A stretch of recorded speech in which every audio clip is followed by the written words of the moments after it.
Welcome to the Nanny Podcast. I'm Hanna Schaer, the owner of Riviera Nannies, a worldwide nanny agency based in the south of France.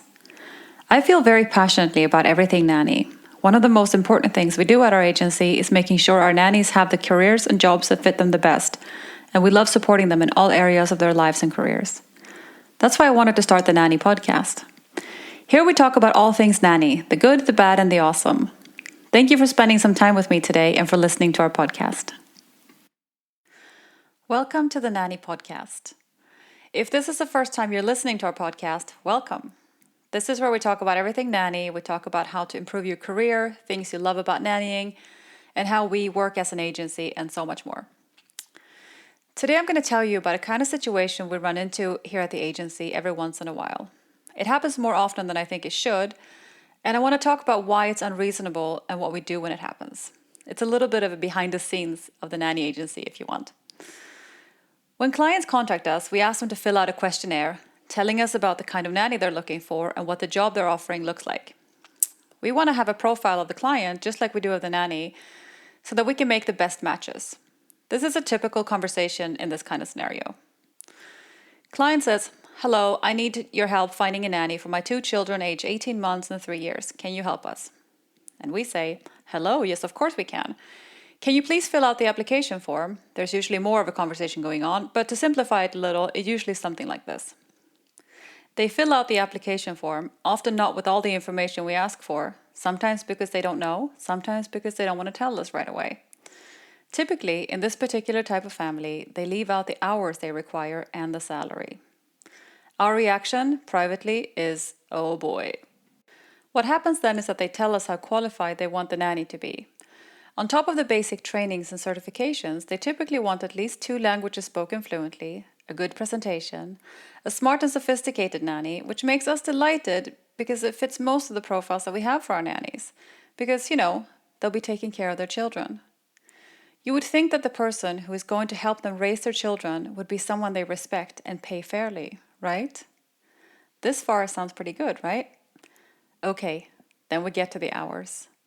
Many families ask for 5 or 6 days' work, often 10 to 12-hour days. We often try to negotiate the hours to be more sustainable, explaining that when their nanny is rested and happy, she's a better nanny. It should go without saying, but it doesn't always. And then we try to explain the benefits of a nanny who is able to have a good balance in her life. That in a good relationship, there is room for other things than work, and a nanny who has no way of doing things that she likes outside of work will not want to stay in the job. In general, there are probably exceptions, but I can't think of any. Maybe there aren't. For most jobs like this, the best solution would be 2 nannies in rotation. So they say, for example, that they want 6 days per week, 7 to 7.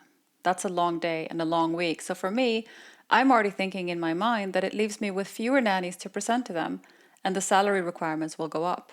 Remember, they're looking for a high-end nanny with long working hours, and we haven't even gotten to the fact that they might want the nanny to do some light housekeeping when the kids are sleeping, which may or may not be appropriate or reasonable depending on the qualifications and experience of the nanny, and of course, the salary. What I try to explain to our client at this point is that you have quality, quantity, and price. You can pick 2. When working with us, you always have good quality, so that one has much less flexibility than the others. It's more a question of wanting a junior or senior nanny. You can't have a senior nanny for many hours for a low price. Do you see what we do here? We're trying to set up the job to be successful for both the family and the nanny, making sure that the expectations are met on both sides and the relationship starts out in a professional manner with open communication. This is the point when we often don't hear from the client again. I don't know what their reaction is, but I can imagine that they're upset because they can't have something that's not reasonable, and I told them that they couldn't. And what do I know? I'm just a nanny agent. Maybe it's less dramatic than that, and sometimes the clients get back to us a few months later after they realize that they do in fact need our help finding a good fit for their family, and our job wasn't as easy as they thought, and they tried out a less qualified nanny who accepted the terms they offered because she just wanted a job. And now she left because she found something different, or it just wasn't a good fit, and now they're back to where they started. And then, when they write us again and we ask them to give us the specifications of the job, they look a little bit different. Thank you so much for listening to the Nanny Podcast. Please join us again next time.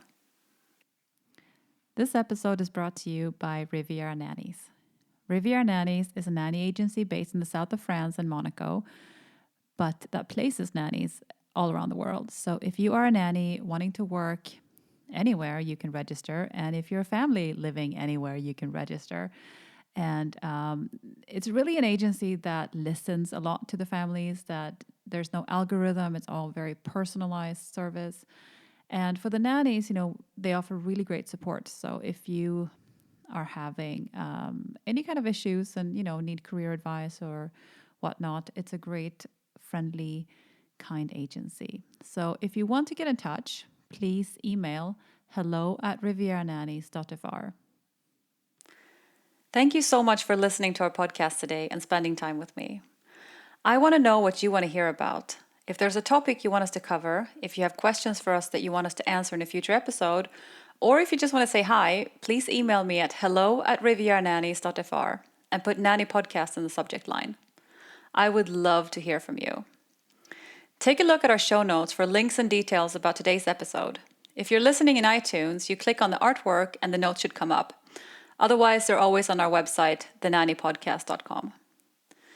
We have a pretty awesome newsletter that we send out both to nannies and families. You can subscribe to it on rivieranannies.fr or thenannypodcast.com. We want to thank our sponsors for supporting our podcast. And again, thank you to our listeners. This is your podcast. Thank you for listening.